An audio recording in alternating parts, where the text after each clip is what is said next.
Welcome to the show, Jason Figgis. You are an award-winning IFTA, which is the Irish Film and Television Academy nominated film and TV director, whose work has been commissioned or acquired for the likes of Sky One, Channel 4, Apple TV and iTunes, Prime TV, to name just a few. You started out your career working for Murakami Wolf on Teenage Mutant Ninja Turtles and went on to work for Steven Spielberg at the London-based Amblimation Studios. Your nominations have included the Twilight Hour documentary on Discovery Channel, Maverick in London starring Alan Rickman, Richard E. Grant and Joanne Lumley for Sky One's Sky Arts documentary. You directed the official music videos for the Queen's Platinum Jubilee in 2022 as well. There's tons of stuff to talk with you about, Jason. Thank you so much for joining us, and please do tell us more. Oh my God, tell more. At the moment, I'm in Spain, in Andalusia, directing an action movie. So I'm actually in the garage of the location where we're shooting this movie. This young actor called Peter Smith, who is like a young Denzel Washington. He's a powerhouse of an actor. Well, we're going to get him on next week, man. Yes. You'll love him. He's fantastic. He's got a great musical history and a really fabulous actor as well. Let me ask you, how do you find music for your films? Well, a lot of the time it'll be through people that I've worked with before, and then I'm working on a particular project and they will suggest some, fabulous artists. Sometimes I've never heard of them, and then other times they're people that I always wanted to work with. So we're working with various people at the moment, including Brian McFadden, formerly of Westlife, who's had a great solo career in his own right. Also, we're working with Peter Smith, who's the actor in our present movie, but is also an excellent musician and a wonderful singer. So he's been giving us a lot of the connections because his musical roots are deep. So he's been connecting us with various people. But I also work a lot with an amazing composer called Michael Richard Plowman. Like he's been Emmy nominated and won multiple awards, and he scores Steven Seagal movies and a lot of animation, and he's been working with me for the last few years, scoring the films and documentaries that I've been making. So it's always good when you have somebody that you have a commonality with and they understand your style. It's always amazing working with that person because they almost seem to preempt what it is you want. And a lot of the time with Michael, I don't have to give him any notes at all. I will give him the film, he will score it, and I will go, yeah, that's it. That's exactly it. So that's chemistry, man. It is chemistry. It really is chemistry. It's amazing because some people I went to go write with, and it just didn't click. You know what I mean? Right. Sure. And then there's others, man, we trust each other and you just go for it, I think I remember hearing an interview recently with Pete Townsend, and he was saying that when they met Keith Moon, it was Keith Moon's crazy drumming that seemed to bind them all together. He seemed to be the glue that bound them all together, which is interesting when you think about it, because Keith Moon was always considered a very crazy, erratic drummer, but for some reason that worked really well for The Who, for Roger Daltrey's singing style, for Pete Townsend's crazy guitar, so I think that's it. It's kind of lightning in a bottle. It's like Lennon and McCartney, that they needed each other in order to keep growing as artists until they went solo, of course. Yeah. I love that because on a social conscious tip, like what we're doing right now, I love Imagine. Oh, wonderful. Absolutely wonderful. What a beautiful piece of music. And it's all about, love, as we know that, John Lennon in his later life, in his last few years, it was all about trying to find peace and love. And especially he found that, of course, when he became a father again, and he was a stay-at-home dad, and he decided, I'm gonna raise my boy and try and do it right. So we found a huge amount of concentrated love during that period, which I think is wonderful. I love it because, like I said, being in the Beatles, Paul was getting all the attention because he was a good-looking guy, right? Yeah. But John was back there writing that stuff. Right? Yeah. Well, you know what's funny, actually? My aunt and my father went to see the Beatles when they came to Dublin in the mid-60s. And it was, a huge affair. But my aunt got to meet the Beatles backstage. And I said, which one did you fancy? Which one did you Yeah, like? yeah, And yeah, she said, Paul was too pretty. And she said, John was too dangerous. And Really? she said, and Ringo was a little bit strange, but she thought Harrison was really cute and very quiet and sweet. So she said he's the one I fancied because he was the one that seemed least dangerous of all of them. So, but she thought John Lennon was dangerous. That's the vibe she got from him, that there was a danger lurking there, Right. It when they came to America, man, they were just selling out like crazy. But I had lunch with the guy who actually introduced them to America, and it was deep, man, because he was saying Sure. as soon as they played one time, everything else was sold out. That is right. But then, of course, John Lennon made the mistake of saying that they were bigger than Jesus. And of course, the Bible Belt in America didn't appreciate that. Yeah. So he had to make a very public apology. And I think it genuinely affected him. And I think might have been part of the reason why they decided they didn't want to keep touring, because there was too much danger involved in being live Wow. artists. Wow, man. Tom, Yeah. Yeah, well, I just want to go to your work with the Queen's Platinum Jubilee there, the direction of the music videos that were created. What was that like to do? I mean, how did that come about? How did you become the sort of director for those, and what was it like as an experience to do that?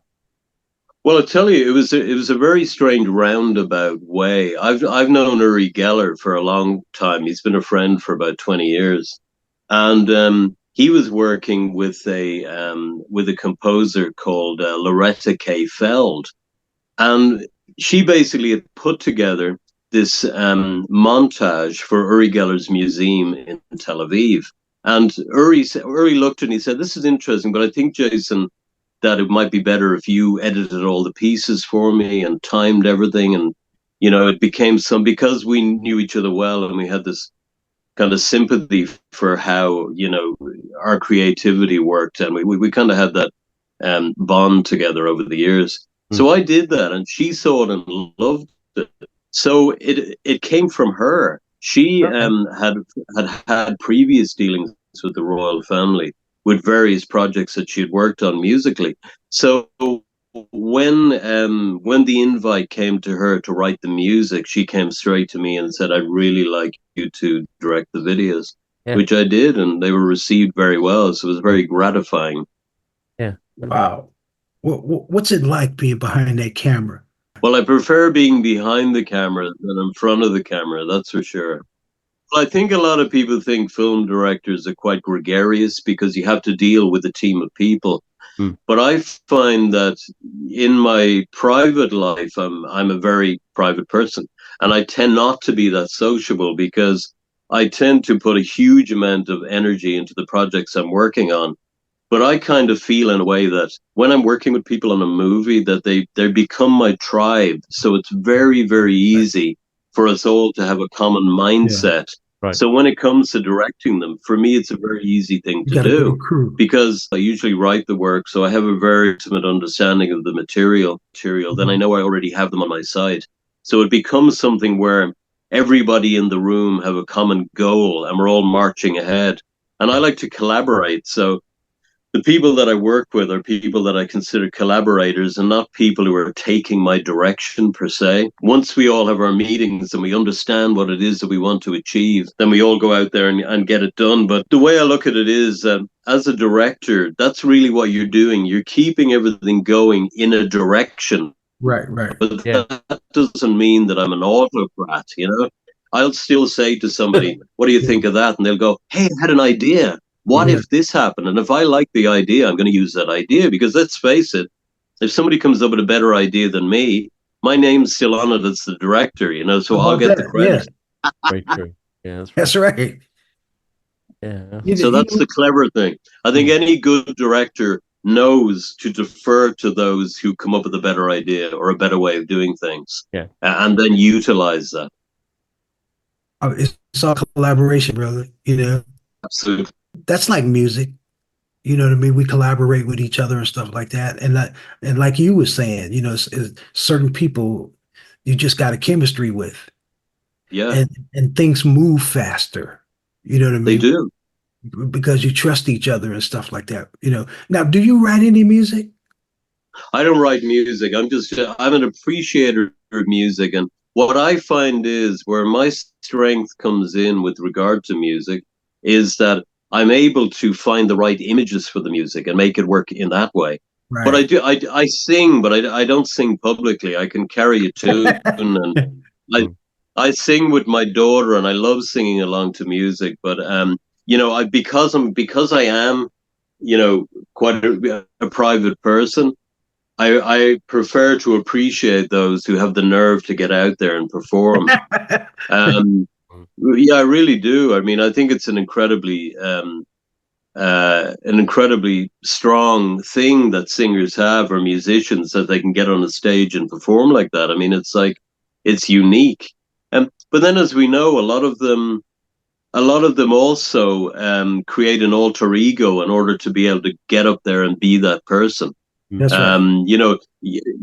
I mean, you think about bands like Slipknot, for example. I know it's a strange example, and they're a very heavy band, but they could only get up there with masks on because they never wanted to be recognized. So they'd wear Wow. those crazy masks. Okay. And once they did that, they could get out on stage and be insane. But they also knew that they could then walk down the street and no one would ever know that they were in the band Slipknot. So they got to retain their privacy and their ability to walk down the street. People like Johnny Depp and Brad Pitt and Harrison Ford, they can't go anywhere anymore. They literally can't go anywhere without people recognizing them or stopping them or asking Right. for a selfie or you name it. I mean, again, going back to Paul McCartney, he said that he appears rude to people because they'll ask for a selfie and he says no. But he said the reason he says no is he said there'll be a million images of him around the world with his hair tousled and he's just come out of the shopping center and then he loses control over his brand. Right. But That's he right. said what he does love is that people come up to him and say, "Hi, Paul or Mr. McCartney, I just wanted to meet you and say hello." And he said, and then what I'll say to them is, "How are you? Who are you? I'd like to know about you. Like, why does my music mean something to you?" And he said he loves that. He Right. just doesn't understand why people just want a picture with their arm around you to show their friends. He wants the human connection. Yeah. He wants the actual human connection, which makes so much sense to me.